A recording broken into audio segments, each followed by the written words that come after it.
Father's Day. Tomorrow is Father's Day.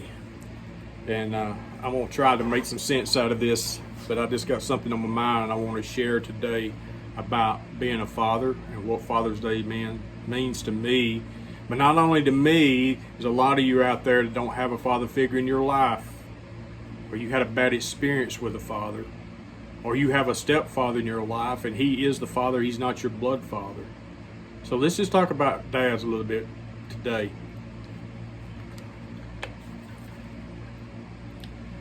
What would I want to leave as my legacy to my kids? That kind of stays on my mind a whole lot. There's several different important things in life that we should be to our children as fathers. And guys, we don't always get it right. Sometimes we can really beat ourselves up for not getting it right. And I'm going to go ahead and say this before I move on. There's a lot of y'all out there that have been hurt by your father, physically, mentally, emotionally, all these different things. And there's a lot of y'all out there that have been raised or being raised by a man that's not your blood father, but he loves you and he cares for you and he treats you as his own. So there's a lot of different scenarios out there, and I can't relate to a lot of these at all. I just have to go on what I know from other people. I have my father that I've had my whole life. He's right across the street. And I'll go see him tomorrow. My dad taught me how to work really hard in life. But the legacy that I think that we should leave to our kids is, number one, and I heard this from an 80-year-old man and it stuck out in my mind, and I heard it probably, 25 years ago, is we should leave our kids an inheritance, for sure, if we possibly can. But that's not the most important thing. The most important thing is we should leave them a spiritual inheritance. You know, do your kids know who you are spiritually? If you're a Christian man, they should know that you're a Christian man. You should be who you are. You should live the Christian life, whether you're at church, whether you're at home, because you know what happens behind closed doors is the real you. Do your kids see you reading your Bible and praying? Do they know that you walk the talk? So that's one great thing. You know, we should teach our kids how to work. We live in a very challenging world with technology today, and technology is an absolutely wonderful tool, but that's what it is, it's a tool.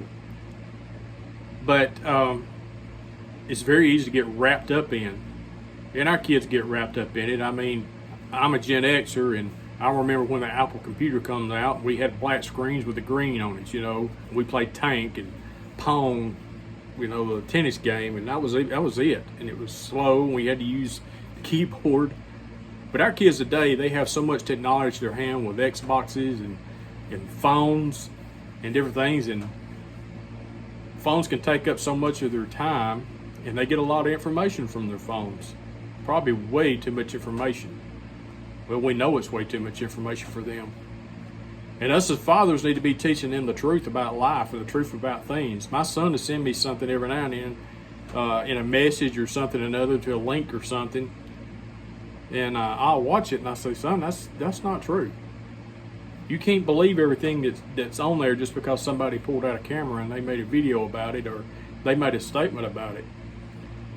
And you need to look into that for yourself and figure out what's true. And along with these devices as well is that, you know, when they've got things that you've asked them to do around the house, mow the yard or whatever, and they say, I'm going to get to it. Well, you go in the house 2 hours later and there's a thunderstorm coming and they still haven't done the work and they're still sitting there on the phone. Well, you got to say, hey, you can't continue to do that. You need to be motivated. You got to go to work. You go to a job and you do that all day long, you're going to get fired. So, you know, you just have to teach them a lot of things, a lot of life lessons. And I kind of want to hit on this a little bit to the dads out there that are hardworking men. That you work and you feel guilty about the hours you put in sometimes because you miss the time with your kids. You come home and you're physically exhausted, you're mentally exhausted, and your kids are wanting to do something. Listen, guys, if it's imbalanced and you're providing for your family, I'm there. There's more going out than there is coming in. The paycheck's just not there sometimes. It's just I get paid once a month, and by the third, I look at the banking account and I'm going, my goodness, we've paid all the bills and we got a lot of month left. And then you got to pick up extra things to do, little side hustles or whatever. And it's not that you always want to do those things.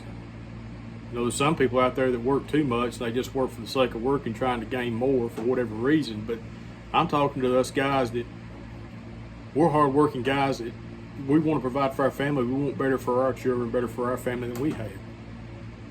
And we want to be able to do things for them because we love them, because we care for them.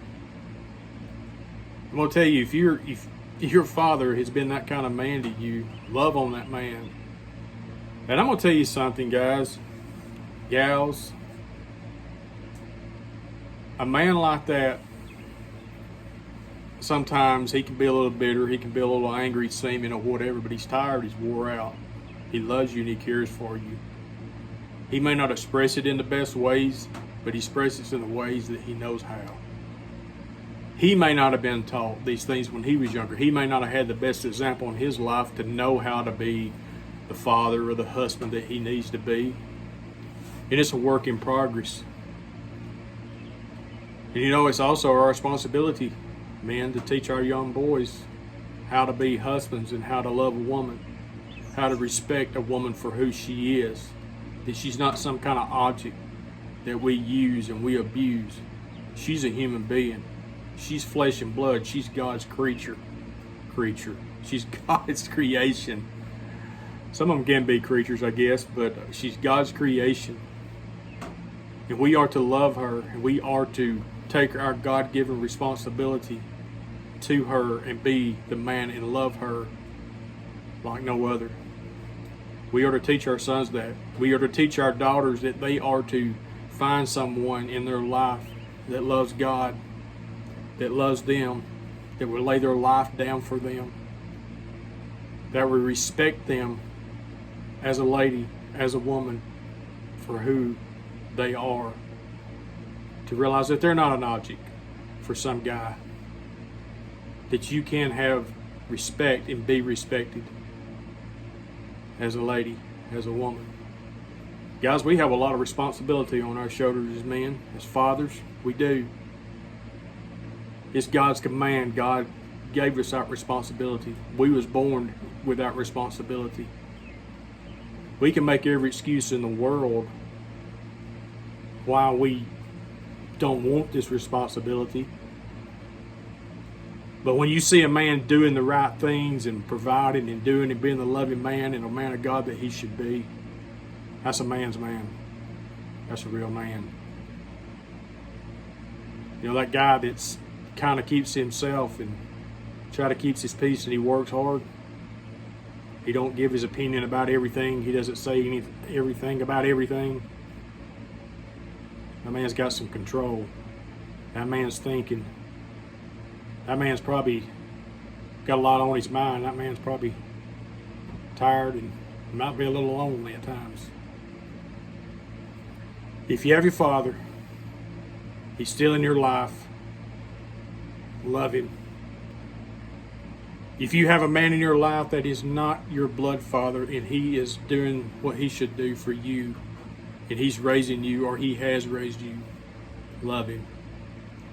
If you have a father in your life that is abused and he abused you, used you, emotionally abused you, and he's gone out of your life, try to forgive him. Let it go. I know the emotional scars are still there. And I was going to share something else, but this video is getting kind of long, so maybe I'll share it in another video sometimes. Father's Day. It's a day to honor that man. It's a day to love that man, to tell that man that you appreciate him for what he's done for you. And tell him what he means to you. It means more to him than you may think. So, y'all have a great day. By the way, I forgot to introduce myself. My name's Jeff, and I just do random talks. Have a great day.